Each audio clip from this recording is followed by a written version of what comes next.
सोचिए कोई इंसान जो बड़े बड़े नेताओं को सत्ता की कुर्सी तक पहुंचाने की बात करता हो, वो खुद बीते 4 साल से सड़क पर घूम रहा हो, बिहार को बदलने की बात करता हो। हम बात कर रहे हैं पीके की। बिहार की राजनीति में आज प्रशांत किशोर ने सिर्फ विधायक पद की शपथ नहीं ली, उन्होंने अपनी राजनीति का एक कदम और आगे बढ़ाया है। और इसे एक कदम के साथ एक दिलचस्प तस्वीर सामने आई है, जिसे प्रशांत किशोर ने बिहार को नया राजनीतिक विकल्प देने की बात कही थी। आज वही प्रशांत किशोर बिहार की राजनीति के सबसे बड़े दिग्गजों से प्रेरणा लेने की बात करने लगे। आज तारीख है 17 अगस्त 2026, जगह बिहार विधानसभा में शपथ लेते।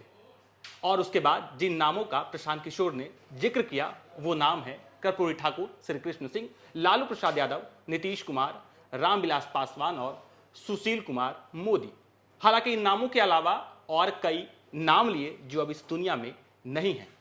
अब इसे सिर्फ एक बयान समझकर आगे बढ़ जाना आसान है, लेकिन जरा इस तस्वीर को समझिए।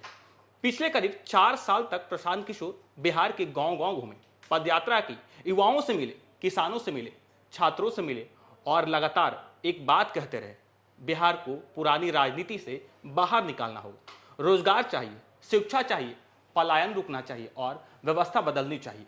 इसी सोच के साथ उन्होंने जनसुराज अभियान खड़ा किया और अब जिस बदलाव की बात सड़क पर की, उस बदलाव की आवाज विधानसभा के अंदर उठाने का मौका उनके पास है। यही वजह है कि आज की शपथ सिर्फ एक विधायक की नहीं, ये प्रशांत किशोर के उस राजनीतिक प्रयोग की असली परीक्षा है जिसकी शुरुआत उन्होंने बिहार की सड़क से शुरू की थी। अब जरा उस बिहार के युवाओं की जगह खुद को रखकर देखिए, जिससे प्रशांत किशोर पदयात्रा से मिले थे, जिसने कहा था सर नौकरी नहीं इसलिए बिहार छोड़ना पड़ता है, जिस छात्र ने कहा था कि परीक्षा होती है लेकिन भरोसा नहीं रहता कि व्यवस्था निष्पक्ष हो, जिस परिवार ने कहा था बच्चे बाहर चले जाते हैं क्योंकि यहां अवसर नहीं है। आज वही जनता प्रशांत किशोर से पूछेगी, अब आप विधायक हैं, अब क्या करेंगे? और यही वे सवाल है जो प्रशांत किशोर की राजनीति को बाकी नेताओं से अलग साबित कर सकता है, क्योंकि अब उनके पास सिर्फ भाषण नहीं, सदन है। अब सिर्फ सवाल नहीं, सवाल के साथ समाधान देने की जिम्मेवारी भी है।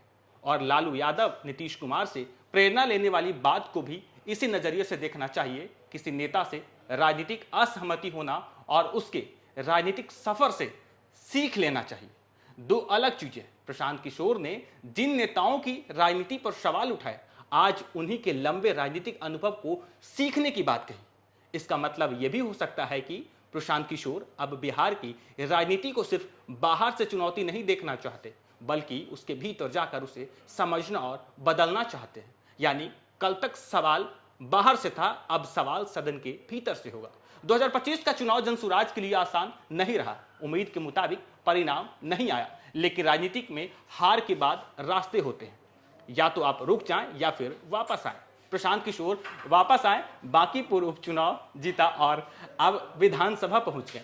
एक सीट भले छोटी लगे, लेकिन राजनीति में कई एक आवाज ही बहस की दिशा बदल देती है। अगर प्रशांत किशोर रोजगार पर सवाल उठाते हैं, शिक्षा पर आंकड़े के साथ सरकार को घेरते हैं, पलायन को विधानसभा की बहस का मुद्दा बनाते हैं और अपनी विधानसभा में अपने वादे को जमीन पर उतारते हैं, तो ये एक सीट सिर्फ एक सीट नहीं रह जाएगी, ये एक मॉडल बन सकती है। और यही प्रशांत किशोर की सबसे बड़ी चुनौती भी है, क्योंकि अब जनता उन्हें सिर्फ सुनना नहीं चाहेगी, उन्हें देखना चाहती है। जो कहा कि कितना किया, जिस व्यवस्था को बदलने निकले उसमें कितना बदलाव ला पाए, जिस युवाओं से रोजगार का वादा किए उसके लिए कितने अवसर बनाए, और जिस बिहार को नया विकल्प देने की बात की, क्या सचमुच उस विकल्प को जमीन पर खड़ा कर पाए।